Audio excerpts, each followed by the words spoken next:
Salam kebangsaan Indonesia, saudara-saudariku terkasih, sahabat yang baik hati.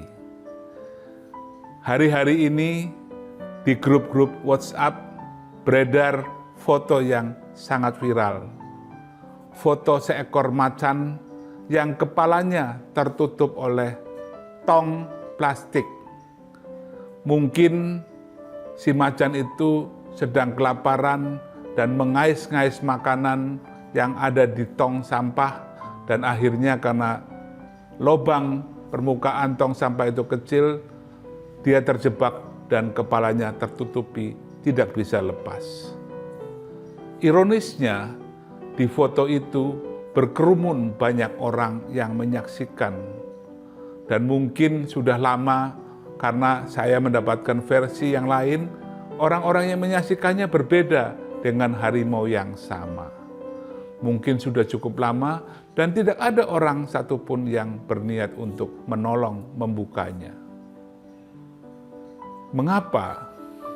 Tentu semua orang bisa menjawab. Siapa berani ketika tong sampah itu dilepas, jangan-jangan akan diserang oleh sang harimau dan bisa saja terluka atau bahkan tewas. Itu adalah cerita yang saya tafsirkan dari sebuah foto yang sekarang sedang viral. Tapi dalam kenyataan hidup, kita semua termasuk saya sering mendapat nasihat dari para tokoh-tokoh agama, dari para rohaniwan berbagai agama, dari orang tua untuk berhati ulas asih dan suka menolong.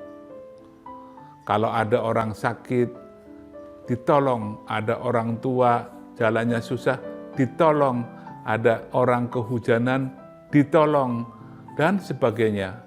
Ada anak kecil sendirian di jalan, juga perlu ditolong. Tapi sekarang bukannya cinta kasih itu telah luntur. Banyak orang yang tidak mau menolong seseorang yang tidak kenal, yang mungkin menghadapi persoalan di pinggir jalan, apalagi yang sepi. Kenapa? Karena takut dijebak.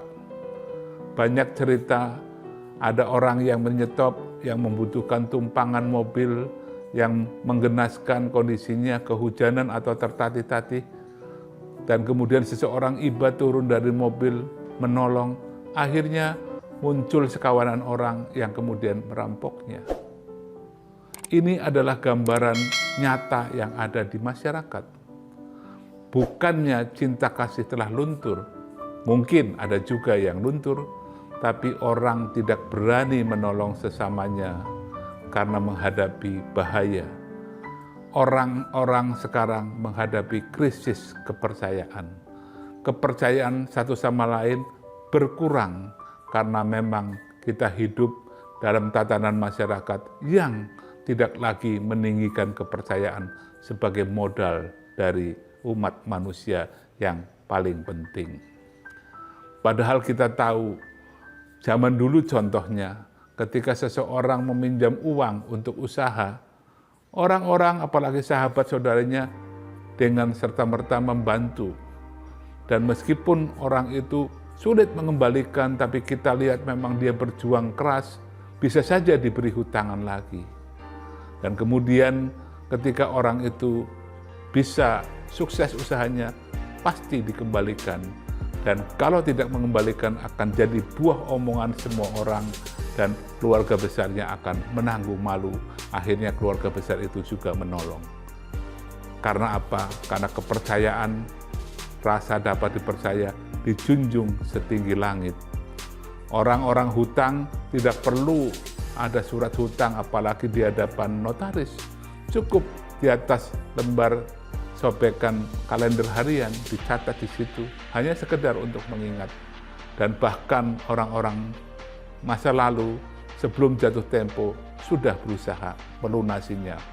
Hutang menjadi beban yang segera ingin dilepaskan. Tapi sekarang hutang menjadi modal yang kalau bisa diperbanyak sampai jumlahnya sebesar-besarnya. Nah, Masyarakat yang miskin kepercayaan ini tentu tidak mudah untuk membangunnya kembali. Maka dari itu harus ada kesadaran dari pucuk pimpinan sampai ke bawah, termasuk kita semua, untuk menjaga rasa dapat dipercaya. Konghucu pernah mengatakan, manusia yang tidak bisa dipercaya, apakah masih pantas disebut sebagai manusia? Selamat merenungkan dan salam sehat untuk kita semua. Terima kasih.